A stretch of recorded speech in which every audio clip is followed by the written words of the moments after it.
Before using a new tip, be sure to tin it by applying a bit of solder. And to keep the tip clean, simply drag it through a bit of brass mesh or slightly damp sponge after each use. To heat both the component lead and copper pad evenly, place the tip right at the joint where they meet. So we get in, apply solder, and get out, all nice and quick-like.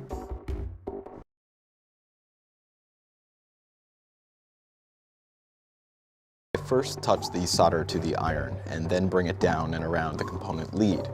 This causes the solder to quickly melt, so I can smoothly paint the rest of the joint in place in one fluid motion.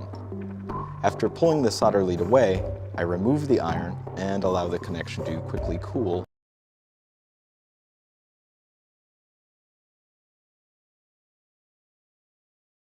Cold solders can be caused by a lack of heat distribution, some motion during soldering, or a coating on the metal surfaces.